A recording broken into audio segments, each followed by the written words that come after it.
لله وكفى وسلام على عباده الذين اصطفى. أما بعد فأعوذ بالله من الشيطان الرجيم. بسم الله الرحمن الرحيم. إن إبراهيم كان أمة قانتا لله حنيفا ولم يكن من المشركين شاكرا لأنعمه اجتباه وهداه إلى صراط مستقيم. الله أكبر.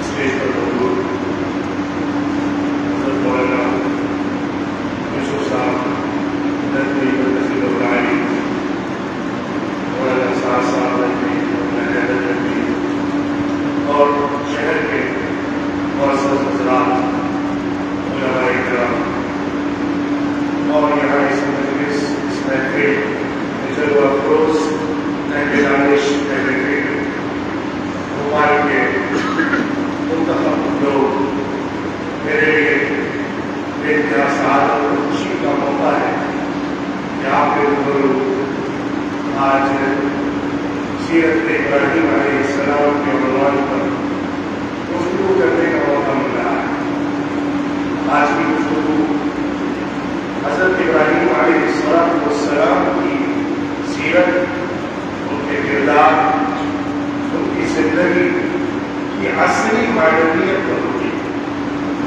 میں سمجھتا ہوں کہ ذی الحجہ کے مہینے میں اور بقرعید کے آس پاس آپ نے مستقل بیانات حضرت ابراہیم علیہ السلام کی شخصیت، ان کی قربانی اور حضرت اسماعیل علیہ السلام کو ذبح کرنے کے ارادے کے واقعے اور اس کے نتیجے میں عید الاضحیٰ کا انعام اللہ کی طرف سے جو آپ کو ملا ہے، ان تفصیلات کے بارے میں بہت کچھ سنا ہوگا۔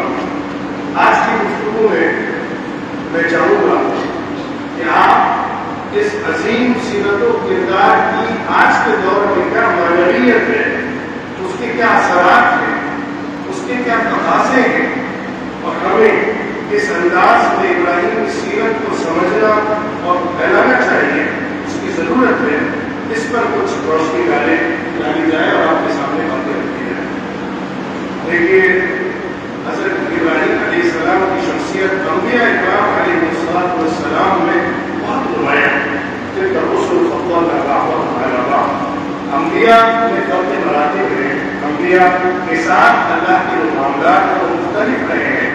ہر انسان ایک جیسا نہیں ہوتا، ہر دور میں ہر ایک کا کام مختلف ہوتا ہے، لیکن نبوت اور رسالت اور پیغمبری میں کوئی تفریق نہیں ہے، کوئی امتیاز نہیں ہے، لا نفرق بین احد من رسلہ، لیکن پیغمبرانہ شان کے رہتے ہوئے امتیازی خصوصیات جو اللہ کی دی گئی ہیں، اس میں ابراہیم علیہ السلام کو جو منصب امامت، منصب سیادت، منصب خلیلی دیا گیا ہے، اس میں ان کا کوئی ثانی نہیں ہے۔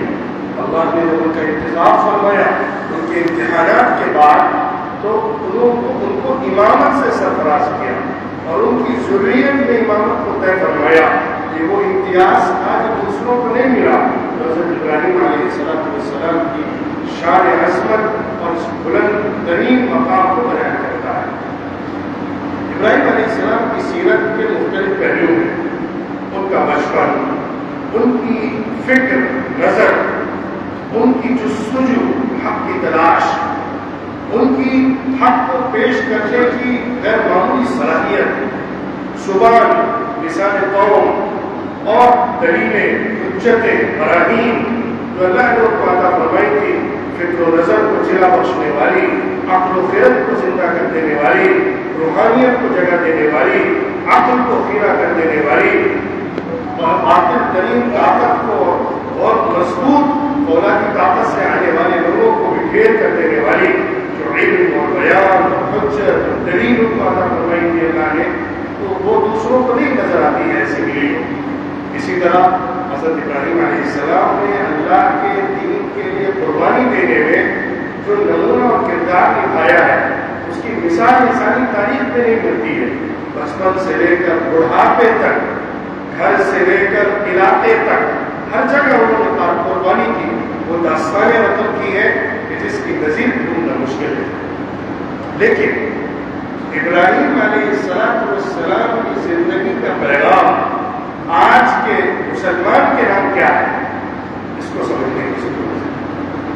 سب سے اہم بات، سب سے پہلی بات جس کو میں ابراہیمی سیرت اور کردار کا سب سے اہم عنوان بنا کر آپ کے سامنے پیش کرتا ہوں، وہ یہ ہے کہ ان کی نظر میں جو مقصد حیات تھا، ان کی نگاہ میں جو مشن تھا اللہ کی طرف سے سپرد کیا گیا، اس کی راہ میں ہر رکاوٹ کو سر کر دینا ان کا امتیاز ہے۔ وَإِذِ ابْتَلَىٰ إِبْرَاهِيمَ رَبُّهُ بِكَلِمَاتٍ فَأَتَمَّهُنَّ۔ اللہ فرماتا ہے کہ ہم نے ابراہیم کو آزمایا تھا، ان کو بھٹی پر پکایا تھا، ان کو مختلف آزمائشوں سے، تکلیفوں سے، ابتلاءات سے گزارا تھا، لیکن بات یہ ہے کہ انہوں نے ہر موڑ پر ثابت کر کے دکھایا کہ وہ اللہ کے دیے ہوئے امتحان کو پاس کر لیتے ہیں۔ الف لام میم احسب الناس ان يتركوا ان يقولوا آمنا وهم لا يفتنون وَلَقَدْ فَتَنَّا الَّذِينَ مِن قَبْلِهِمْ فَلَيَعْلَمَنَّ اللَّهُ الَّذِينَ صَدَقُوا وَلَيَعْلَمَنَّ الْكَاذِبِينَ۔ الف لام میم۔ کیا لوگ یہ سمجھ بیٹھے ہیں کہ انہیں چھوڑ دیا جائے گا اس کے بعد کہ وہ ایمان لے آئے ہیں؟ اللہ پر ایمان قبول کرنے کے بعد جب وہ یہ سمجھتے ہیں کہ ان کو یوں ہی چھوڑ دیا جائے گا، انہیں آزمایا نہیں جائے گا، انہیں بھٹی پر پکایا نہیں جائے گا، انہیں دشواریوں سے گزارا نہیں جائے گا، انہیں امتحانات کا سامنا نہیں کرنا پڑے گا، انہیں آگ کے اوپر نہیں تپایا جائے گا؟ ارے ہم نے تو اس سے پہلے جو لوگ آئے ہیں ان سب کو آزمایا ہے۔ اس لیے ہے تاکہ اللہ ثابت کر دے، دکھا دے، دنیا دیکھ لے اور علم حقیقی سامنے آ جائے کہ کون سچے ہیں اور کون جھوٹے ہیں۔ اللہ کی طرف سے آزمائشیں اپنے محبوب بندوں کی ہوتی ہیں، عام آدمی کی نہیں ہوا کرتی ہے۔ ان اشد الناس بلاء الانبیاء ثم الامثل فالامثل۔ اللہ کے رسول صلی اللہ علیہ وسلم کا بات ارشاد ہے، یقیناً لوگوں میں سب سے زیادہ آزمائش اور امتحان جو ہوتا ہے وہ انبیاء علیہ السلام کا ہوتا ہے، اور اس کے بعد جو ان سے جتنا قریب ہوگا، ان کے رنگ میں جتنا رنگا ہوا ہوگا، اس کا اسی حساب سے امتحان ہوگا۔ آپ دیکھیے انبیاء علیہ السلام کی آزمائشوں کے قصے آپ نے بارہا سنے ہوں گے۔ آریوں سے ان کو کاٹ دیا گیا، گوشت کو، اپنی ان کی بوٹیوں کو ہڈیوں سے الگ کر دیا گیا، چیر کر رکھ دیا گیا، پتھر مارے گئے، گالیاں دی گئی، کس کس طریقے پر نہیں ستایا گیا، حالانکہ وہ سب اللہ کے نمائندہ لوگ، محبوب لوگ، پسندیدہ لوگ، قریب قریب لوگ ہیں۔ اللہ قادر ہے، اللہ طاقتور ہے، اللہ مالک الملک ہے، اللہ آسمان و زمین پر مکمل قدرت رکھتا ہے، لیکن اللہ یہ سب اپنے محبوب بندوں کے ساتھ ہونے دیتا ہے، کیونکہ اس کی دنیاوی سنت یہ ہے تاکہ اس بھٹی سے گزار کر اخروی مراتب عطا کیے جائیں، جنت کے مقامات دیے جائیں۔ اور یاد رکھیے سنت اللہ ولن تجد لسنت اللہ تبدیلا۔ اس زمین پر اللہ کی جو سنتیں ہیں ان میں اہم ترین سنت جو انسانی فطرت ہے، دنیا کی قوموں کی تاریخ ہے، حضرت ابراہیم سے لے کر آج تک اور آج سے لے کر آخری انسان تک جو سلسلہ ہے، اس میں یہ بات سامنے آتی ہے کہ زمین پر اسی کو بقا ہے جو زمین کو پھاڑ کر اندر تہ میں اتر جاتا ہے، جو اپنے کو ملیامیٹ کر دیتا ہے، جو زمین کی مٹی میں گھس کر اپنا گھر بناتا ہے، اپنے برگ و بار لانے کی کوشش کرتا ہے۔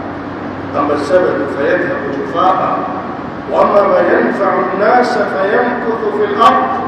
اللہ نے مثال سے سمجھایا کہ جو جھاگ ہوتا ہے اور جو طوفان کا اور سیلاب کا کچرا اور گندگی ہوتی ہے وہ اوپر ہی فلٹ کے بہتا رہتا ہے، لیکن جو نفع پہنچانے والی چیز جو لوگوں کو فائدہ دیتی ہے وہ زمین میں بے وس ہو جاتی ہے، زمین میں ٹھہر جاتی ہے، وہ زمین میں بقا حاصل کرتی ہے اور پھر بڑے بڑے طوفانوں میں بھی اس کو ہٹایا نہیں جا سکتا ہے۔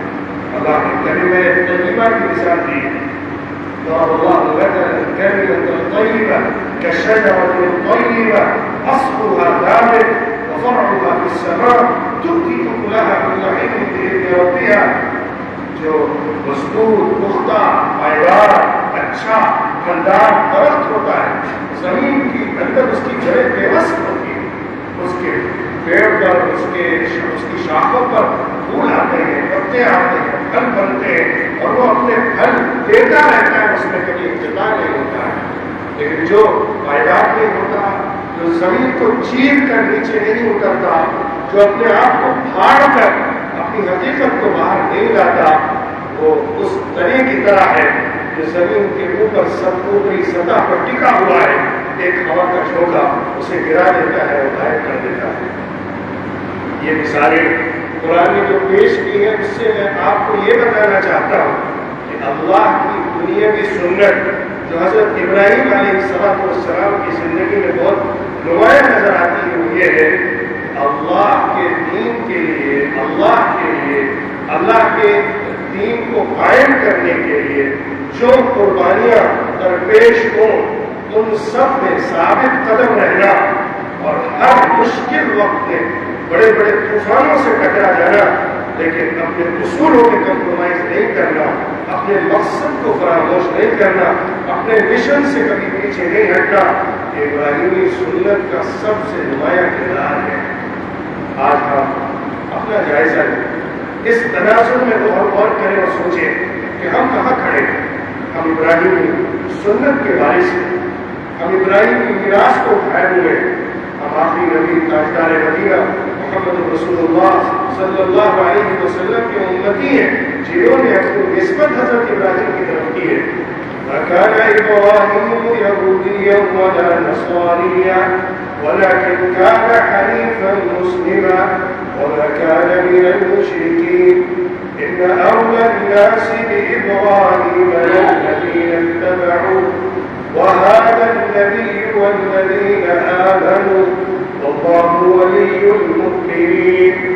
یہودی کتنا دعویٰ کرتے رہے کہ ابراہیم ان کے، عیسائی کتنا ہی ڈھنڈورا پیٹتے رہے کہ ابراہیم عیسائی تھے، یہ سب جھوٹ کے پرندے ہیں۔ حقیقت یہ ہے کہ ابراہیم اپنے مشن کا آدمی تھا، اسلام کو اپنی زندگی میں سامنے رکھنے والا اور اللہ کی مکمل تابعداری کرنے والا تھا۔ کسی نام اور عنوان اور ٹائٹل کا نام نہیں ہے، وہ ایک مقصد کا نام ہے، ایک مشن کا نام ہے، ایک باقیدار زندگی کا نام ہے۔ وہ اسلام پر مبنی زندگی، اللہ کے سامنے سرنڈر کر دینا، تابعداری اختیار کرنا، اطاعت کرنا، اپنا سب کچھ نچھاور کر دینا، سب سے کٹ کر اللہ کا ہو جانا، یکسو ہو جانا، سب سے رشتہ توڑ لینا اللہ کی خاطر، اللہ کے دین کو قائم کرنے کے لیے اور اللہ کی دعوت کو پیش کرنے کے لیے ہر ایک سے کٹ کر اللہ کا ہو جانا، یہ ہے ابراہیم، یہ ہے ان کا کردار۔ وہ مشرک نہیں تھے، وہ اللہ کے ساتھ ساجدار نہیں بنایا کرتے تھے، وہ اللہ کے ساتھ دوسروں کو نہیں کھڑا کرتے تھے، وہ اللہ کے ساتھ کسی اور کو نہیں سامنے لایا کرتے تھے۔ اللہ تھا، صرف اللہ تھا، اسی کے لیے ان کی زندگی تھی۔ لہذا اس دلیل کی بنیاد پر یہ کہا جائے گا ابراہیم ان کے زیادہ قریب ہے جو ان کی اتباع کرتے ہیں، جو ان کی پیروی کرتے ہیں، جو ان کے مشن کا حصہ بنتے ہیں، جو ان کے کام کو آگے بڑھاتے ہیں، جو ان کی زندگی کو اپناتے ہیں۔ اور حقیقت یہ ہے اس میں یہ نبی آخری محمد رسول اللہ صلی اللہ علیہ وسلم ہے جو ان کے فالوور ہیں، جو ان کے متبع ہیں، اور جو ایمان لائے کہ محمد رسول اللہ صلی اللہ علیہ وسلم پر وہ الٹیمیٹلی حضرت ابراہیم کے فالوور بنے گے۔ ملت ابیکم ابراہیم هو سماکم المسلمین من قبل وفی ھذا۔ اللہ نے ہمارا نام مسلمان پہلے ہی رکھ دیا تھا، ابراہیم ملت کا حصہ ہم کو بنایا تھا۔ ابراہیم علیہ السلام کی دعاؤں کے نتیجے میں آپ کی نبی کو مبعوث کیا گیا، اس امت کو کھڑا کیا گیا، اس امت کو برپا کیا گیا۔ تو اس مشن کو یاد رکھنا، اس دعوت کو سامنے رکھنا، اس ابراہیمی کردار کو نظر میں رکھنا، جو اللہ کے دین کے لیے سب کچھ نچھاور کر کے اور آخری حد تک قربانی دے کے اللہ کے دین کی نصرت اور اللہ کی بات کو پیش کرنے کے لیے حضرت ابراہیم علیہ السلام نے دی ہے، وہ اصل کردار ہے ابراہیم علیہ السلام کا جو ہماری نگاہوں کے سامنے اور ہماری زندگی میں ہونا چاہیے۔ دوسری بات، اہم بات جو میں ابراہیم کی سیرت اور کردار سے نکال کر آپ کے سامنے خصوصیت کے طور پر پیش کرنا چاہتا ہوں، وہ حضرت ابراہیم علیہ السلام کی زندگی میں ہمت و پابندی ہے۔ انسان کبھی بھی بڑی سے بڑی مہم سر نہیں کر سکتا اگر اس کے اندر ادنا درجے میں بھی احساس کمزوری ہے، احساس کمتری ہے، یا اسے کسی موقع پر بھی ناکامی کا احساس ہے۔ بڑی بڑی مہم وہی سر کیا کرتے ہیں جو ہمت میں فولاد ہوا کرتے ہیں، جو اپنے کردار میں، اپنے عزم و حوصلے میں، اپنے یقین میں، اپنے ایمان میں اور اپنے مستقبل کو لے کر روشن نگاہ میں وہ پہاڑوں کو سیر کر دیتے ہیں۔ وہ فولادی ہمت، احساس، قوت، پابندی، یقین، عزم، حوصلہ، شجاعت، بہادری حضرت ابراہیم علیہ السلام کی زندگی کا بڑا نمایاں پہلو ہے۔ جب انہیں اپنے گھر کے اندر سخت ترین حالات پیش آئے، جب بادشاہ وقت سے ان کی ٹکر ہو گئی، جب پورا علاقہ ان کے خلاف ہو گیا، پروپیگنڈا مہم آخری انتہا تک پہنچ گئی، ان کے خاتمے کے لیے تمام بندوبست کر دیے گئے، آگ کے الاؤ تک میں ان کو ڈھکیل دیا گیا، باپ تک نے ان کو دربدر کر دیا، محلے والوں نے ان پر پتھر بازیاں کر دی، ہر طرف سے دروازے بند ہو گئے، پھر بھی وہ ایک اللہ کی دعائی دیتے ہوئے بنا کفر نہ بکم وبدا بیننا وبینکم العداوۃ والبغضاء کہتے ہوئے علاقے کو چھوڑ کر نکل پڑے۔ سرنڈر کرنا پسند نہیں کیا، اپنی ہمت سے پیچھے ہٹنا قبول نہیں کیا۔ ہمت، حوصلہ، ارادہ، عزم جب ہوتا ہے تو بڑی سے بڑی مشکل اور انتہائی تاریکی کے حالات میں انسان کے اندر مایوسی نہیں دیتے۔ آج مشکل اور مصیبت یہ ہو گئی ہے، ذرا ذرا سی مشکلات، چھوٹی چھوٹی تکلیفیں اور مصیبتیں اور ذرا سے مخالف حالات آ جائیں تو ہم ہمت چھوڑ دیتے ہیں، نا امیدی کا شکار ہونے لگتے ہیں، اپنے عزم و حوصلے کو برقرار نہیں رکھ پاتے، اپنے مقصد کے ساتھ زندگی کو جوڑ نہیں پاتے، اپنے عمل میں مضبوط نہیں رہ پاتے، ڈاواڈول ہونے لگتے ہیں، قدم ڈگمگانے لگتے ہیں، لرزہ داری ہونے لگتا ہے، کفر کی طاقت کا غلبہ ذہن اور دماغ اور دل پر ایسا چھاتا ہے کہ ہم اپنے ایمان پر ثابت قدم نہیں رہ پاتے۔ ابراہیمی سیرت اور کردار کا پیغام یہ ہے، آج کے دور میں اہم ترین ہم سب کے لیے جو میسج ہے وہ یہ ہے کہ اپنے ایمان اور یقین میں اتنے پختہ ہو جائیں کہ بڑے سے بڑا طوفان بھی آ جائے تو ہماری ہمت پست نہ پڑے اور نا امیدی کا شکار نہ ہو۔ جو قوم نا امید ہو جاتی ہے، موت سے ڈر جاتی ہے، حالات کے سامنے سرنڈر کر دیتی ہے، بڑی طاقتیں اسے صرف مارتی ہی نہیں ہے، زمین بوس کر دیتی ہے، نام و نشان ہٹا دیتی ہے۔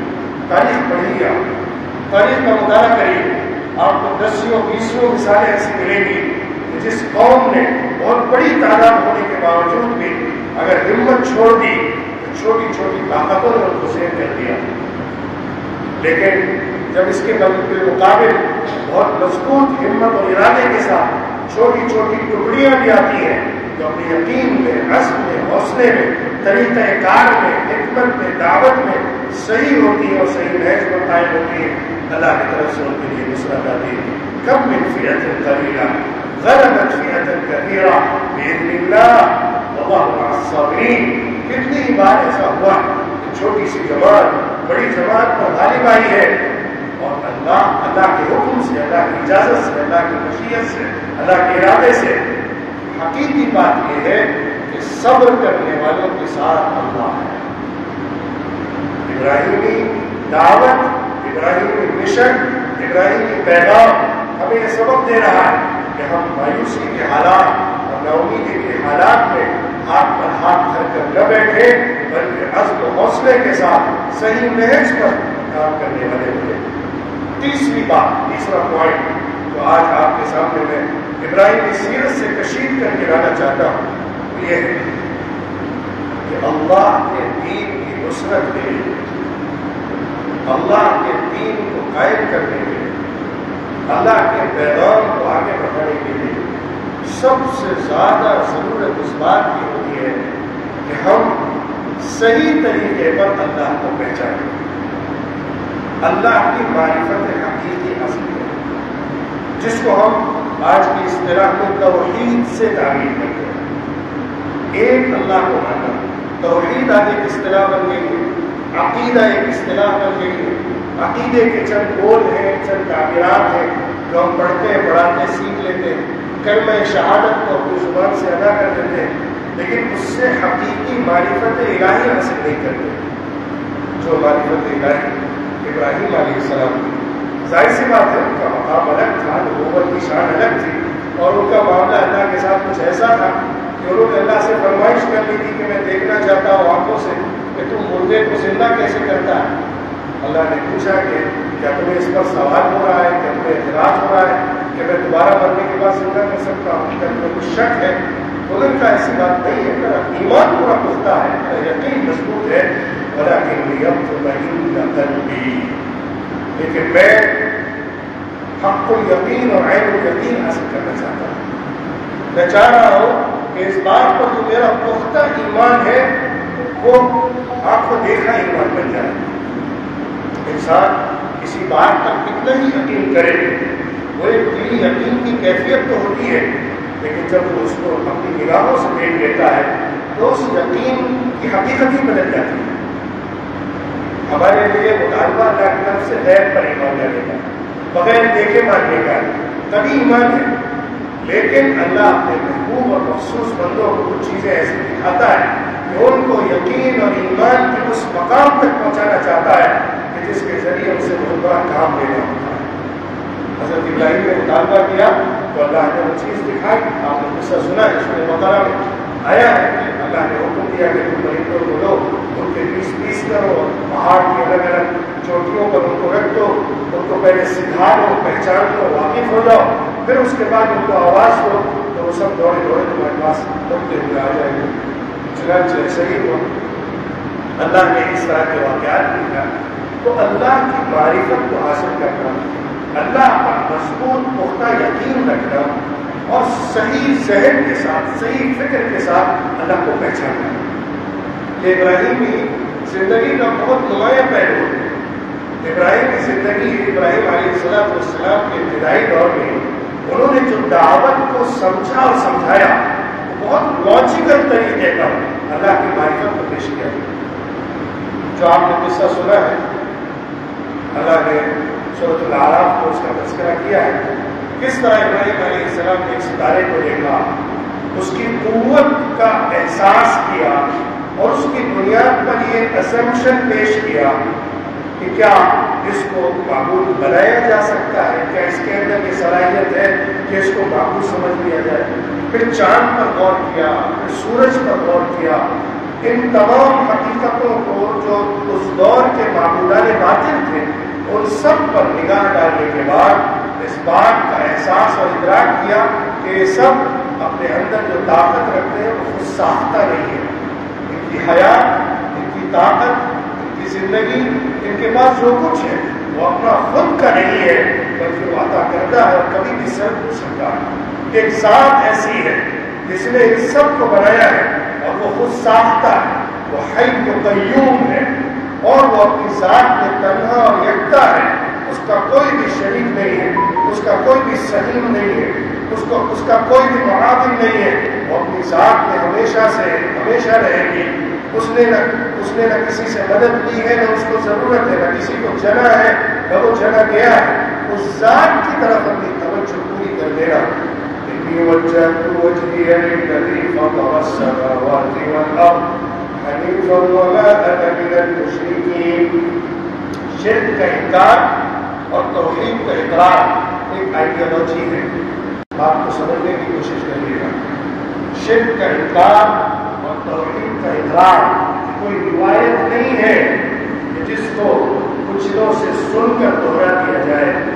ایک فکر ہے، ایک یقین ہے، ایک فولادی دلی روحانی قلبی علمی فکری طاقت ہے، حجت ہے، برہان ہے کہ جس کے اوپر ہماری پوری زندگی کھڑی ہوئی ہے. کلمہ لا الہ الا اللہ کی حقیقت جب اللہ کے رسول صلی اللہ علیہ وسلم نے عرب کے سامنے رکھی تھی اور ان سے کہا تھا کہ اس کلمے کی بنیاد پر تم عرب و عجم کے مالک بن جاؤ گے، انہوں نے اس کلمے کی حقیقت کو سمجھا تھا. وہ جانتے تھے کہ لا الہ الا اللہ کا بول محض ایک معبود کی عبادت کا ترانہ نہیں ہے، کہ نغمہ سرائی نہیں ہے، بلکہ بہت مضبوط مشن ہے جس کے تحت اپنی پوری زندگی نچھاور کرنے کی پڑے. وہ اس حقیقت کو جانتے تھے کہ اللہ رب العزت کو یکتا اور تنہا ماننے کا مطلب یہ ہے کہ اس کے سوا ہر نظام کا انکار کرنا پڑے گا. قد تبین الرشد من الغی فمن یکفر بالطاغوت ویؤمن باللہ فقد استمسک بالعروۃ الوثقی. جس نے طاغوت کا انکار نہیں کیا اور پھر اللہ پر ایمان نہیں لایا، اس نے مضبوط کڑے کو نہیں پکڑا، اس نے یقین پیدا نہیں کیا، اسے ایمان کی حقیقت نہیں ملی، اسے رشد و ہدایت نصیب نہیں ہوئی. باطل کو سمجھنا، اس کا انکار کرنا، حق کو پہچاننا اور اس کا مضبوط اقرار کرنا، یہی کلمے کی حقیقت ہے. اللہ کے رسول صلی اللہ علیہ وسلم نے ہمیں جو ایمان عطا کیا ہے اور حضرت ابراہیم علیہ السلام نے جو اللہ پر یقین دیا ہے، اس کا تقاضا یہ ہے کہ ہم اللہ کی صحیح معرفت کو حاصل کریں. چوتھی بات آج کی گفتگو میں آپ کے سامنے لانے کی وہ یہ ہے کہ حضرت سیدنا ابراہیم علیہ السلام کی نگاہ میں دنیا کی حقیقت اور دنیا کی چاہ و حشمت اور طاقتوں کی حقیقت کیا ہے، اس کو سمجھنے کی ضرورت ہے. اللہ کی راہ میں قربانی دینا کہنے میں تو آسان ہے، کرنے میں بہت مشکل ہے. ہم سے بہت چھوٹی چھوٹی قربانیاں نہیں دی جاتی، کہنے والا بھی بہت کمزور ہے. میں یہ دعویٰ نہیں کر سکتا کہ ہم چھوٹی موٹی آزمائش کو برداشت کر پائیں. ہمارے اندر وہ طاقت نہیں، ہمارا ایمان بھی اتنا پختہ نہیں اور ہماری زندگی بھی اتنی مضبوط نہیں ہے کہ ہم آزمائشوں کو برداشت کر سکیں. لیکن حضرت ابراہیم علیہ السلام نے دنیا کی حقیقت کو سمجھ لیا تھا. علامہ اقبال کی زبان میں اگر کہیں کہ ان کو عشق حقیقی کی وہ آگ لگ گئی تھی تو اس کے بعد یہ دنیا آگے ان کو بہت حقیر معلوم ہوا کرتی تھی. بے خطر کود پڑا آتش نمرود میں عشق عقل محو تماشا لبے بام رہی. جب عشق حقیقی کی آگ لگ جاتی ہے اور انسان کی نگاہوں سے پردے اٹھ جاتے ہیں، دنیا کی کلڑی کھل جاتی ہے، مادیت کے پردے چاک ہو جاتے ہیں، عالم بالا کے نظارے ہونے لگتے ہیں اور ملأ اعلیٰ میں اچھلنے لگتا ہے، جنت اس کو دنیا میں نظر آنے لگتی ہے، پردوں کی اوٹ سے اللہ کی قدرت حقیقی کا نظارہ اس کو ہونے لگتا ہے، تو پھر یہ مادی طاقتیں بے معنی بن جاتی ہیں، بے حقیقت ہو جاتی ہیں، بے سراپا نظر آتی ہے. ابراہیم علیہ السلام کے سامنے نمرود وقت تھا جس نے وہ علامہ جلایا کہ جس آگ کی تبش سے پورا علاقہ تمتما رہا تھا، لیکن انہیں اپنے عزم اور حوصلے سے یہ موقع بھی پیچھے نہیں ہٹا سکا. یعنی ان کے سامنے حقیقت کھلی ہوئی تھی. اس آگ کی حقیقت کیا، اس بادشاہت کی حقیقت کیا، اس کرسی کی حقیقت کیا، اس پوری دنیا کی حقیقت کیا ہے، وطن کی، مال کی، دولت کی، ہر چیز کی حقیقتیں کیا ہے. انسان کی پسندیدہ چیزیں ہیں، محبوب چیزیں ہیں، مرغوب چیزیں ہیں، یہ سب کی سب کشف کی جا سکتی ہیں اس ایک کی خاطر جس کے ہاتھ میں سب کچھ ہے. سب اسی کا ہے، جس کو چاہتا ہے دیتا ہے، جس سے چاہتا ہے لیتا ہے. يؤتي الملك من يشاء وينزع الملك ممن يشاء قل اللهم مالك الملك تؤتي الملك من تشاء وتعز من تشاء وتذل من تشاء بيدك الخير. اب آپ سوچئے آج سے ہزار سال پہلے ایک ابراہیم گزرا تھا جسے اپنے علاقے والوں نے دھکے دے کر بھگا دیا تھا، باپ تک نہیں ساتھ کھڑا رہ سکا تھا، اور شاہ وقت اس کا توتی بولتا تھا، اس نے ان کو ملیامیٹ سا کر دیا تھا، بیبیلونیو امپائر سے ان کا صفایا کر دیا تھا، کام تمام کر دیا تھا۔ لیکن آج کون ہے اس نمرود کا نام لینے والا یا اس کے حقیقی نام سے اس کو پہچاننے والا؟ ابراہیم علیہ السلام کو زمانے کا تھا، لیکن آج بھی لاکھوں نہیں، کروڑوں نہیں، اربوں لوگ ہیں جو ابراہیمی نام کو زندہ کیے، ان کی مالائیں جپتے ہیں، ان کا نام لیتے ہیں، نماز میں ان کا درود پڑھتے ہیں۔ یہ کس وجہ سے ہوا؟ ان کے سامنے دنیا کی حقیقت تھی، ان کے سامنے اصل طاقت کہاں ہے اس کی پہچان تھی۔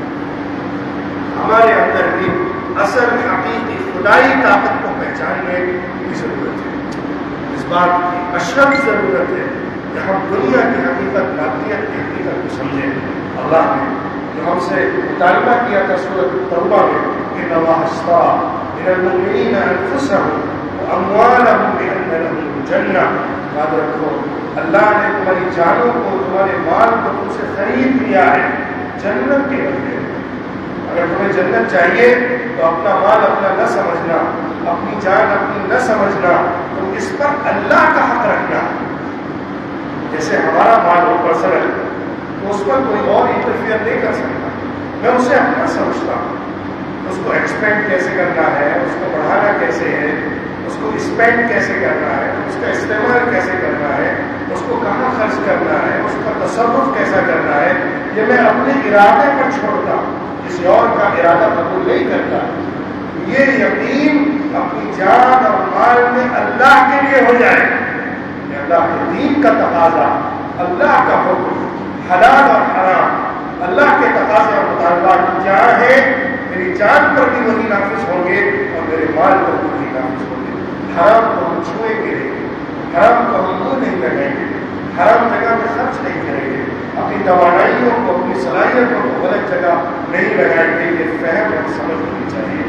یہ ہے اللہ کا مطالبہ ہماری جان اور مال کے بارے میں۔ پانچویں بات اور آخری بات، زیادہ وقت نہ لیتے ہوئے میں عرض کروں گا، ابراہیمی سنت، ابراہیمی سیرت و کردار اور حضرت ابراہیم علیہ السلام کی زندگی میں اہم ترین پیغامات میں سے ایک بات یہ ہے کہ ہم اپنی زندگی کو صحیح استعمال کریں، وقت کا صحیح استعمال، اپنے مقصد کے لیے زندگی کو خرچ کرنا۔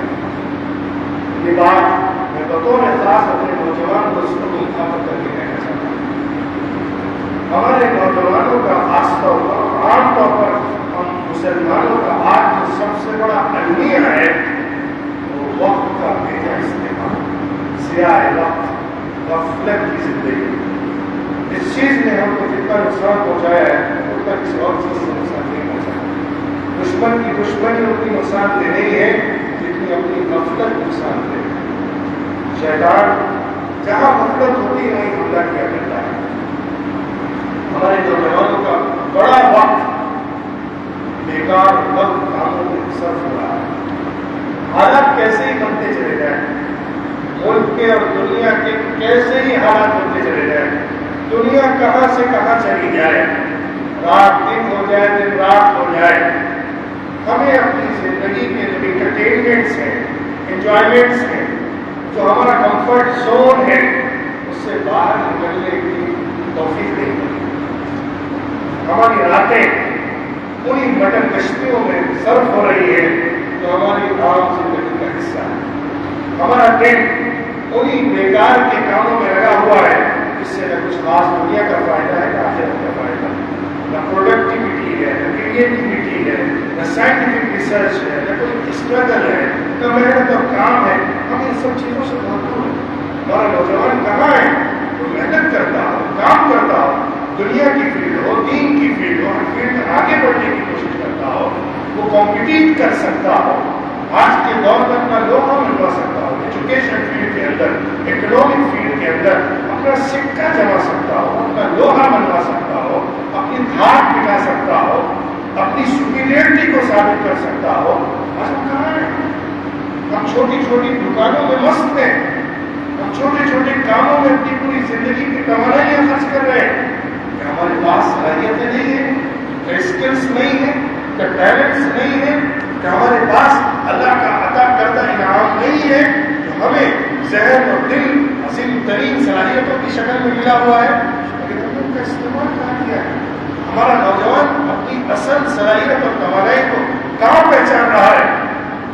ابراہیم علیہ السلام مکے کی سلاخ وادی میں اذن الہی سے، اشارہ غیبی سے اپنی اولاد کو بسا کر وہاں پہ پھلوں کی برسات کی دعائیں مانگ رہے تھے. کہہ رہے تھے کہ اللہ اس سرزمین کو جس کی مٹی میں کوئی پانی کی بوند نہیں ہے، جس میں پیڑ کے ٹکنے کے کوئی اشارے نہیں ہیں، وہاں پہ پھلوں کی برسات کر دے، ہر رزق ان کو فراہم کر دے. یہ دعا اس یقین اور حوصلے اور مستقبل کو دیکھنے کی طرف اشارہ نہیں کرتی، تو اللہ کی طرف سے ان کو عطا کیا گیا تھا. اس کے لیے انہوں نے قربانی اور محنت کی ہے، علاقے کو بسا دیا ہے، آبادی آباد کر دی ہے. جیسے قبیلہ جرہم آ کر مکے میں آباد ہوا، پورا علاقہ پھلتا پھولتا چلا گیا. اللہ کی مدد اس وقت ہوتی ہے جب ہماری طرف سے ہاتھ پیر مارے جاتے ہیں. وَلَيْسَ لِلْإِنسَانِ إِلَّا مَا سَعَىٰ وَأَنَّ سَعْيَهُ سَوْفَ يُرَىٰ ثُمَّ يُجْزَاهُ الْجَزَاءَ الْأَوْفَىٰ. اللہ کی طرف سے مدد ہماری محنت کی بنیاد پر آتی ہے. وَإِن تَتَوَلَّوْا يَسْتَبْدِلْ قَوْمًا غَيْرَكُمْ ثُمَّ لَا يَكُونُوا أَمْثَالَكُمْ. اگر تم اللہ کے کام کو لے کر آگے نہیں بڑھو گے تو اللہ تمہیں راستے سے ہٹا دے گا اور ان کو لے کر آئے گا. تمہارے جیسے نہیں ہوں گے تو کام کرنے والے ہوں گے. اللہ کو قوم پسند ہے تو محنت کرتی ہے، کام کرتی ہے. اللہ دنیا میں نہ نسب دیکھتا ہے، نہ چہرے دیکھتا ہے، نہ رنگ دیکھتا ہے، نہ روپ دیکھتا ہے، نہ اسباب دیکھتا ہے، نہ مال و دولت دیکھتا ہے. اللہ انسان کی محنت کو دیکھتا ہے. غیر محنت کرے گا آگے بڑھے گا. غلط ارادوں کے ساتھ کام کرنے والا اگر کام کرے گا تو اپنے مقصد تک پہنچے گا. اگر تم صحیح مقصد کے ساتھ محنت نہیں کرو گے تو اللہ کبھی بھی تمہاری حالت نہیں بدلے گا. ان اللہ لا یغیر ما بقوم حتی یغیروا ما بانفسهم. اللہ اس قوم کی حالت نہیں بدلا کرتا تو خود اپنا حال بدلنے کو تیار نہ ہو.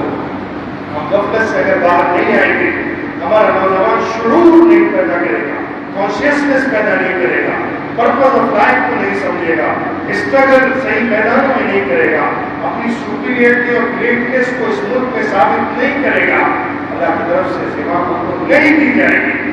ہم کتنے ہی بڑے دعوے کرتے رہے اور کتنے ہی رات اڑاتے رہے، اللہ کی سنت اس زمین پر یہی ہے کہ تمہیں انہی راستوں سے آگے بڑھنا ہے. پھر راستوں سے قوم عروج حاصل کیا کرتی ہے اور تمہیں اسی طریقے پر گرنا ہے جس طریقے پر قوم زوال پذیر ہوا کرتی ہے.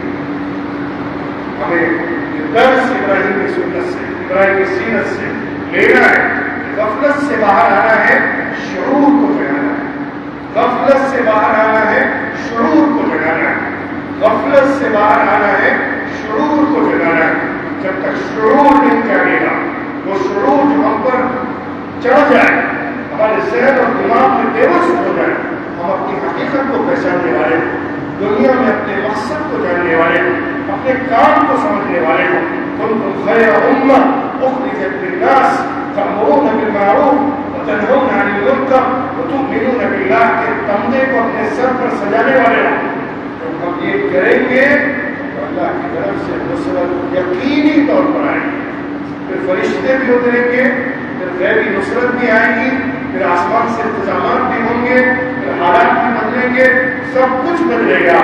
لیکن پہلے ہماری طرف سے ہوگا. محض دعاؤں سے حالات نہیں بدلا کرتے، محض دعاؤں سے. دعا بڑا سمجھتی ہے، دعا کا بڑا کردار ہے، دعا مومن کا ہتھیار ہے، دعا سب سے بڑی طاقت ہے. لیکن اللہ محض دعا سے سب کچھ نہیں بدلا کرتا.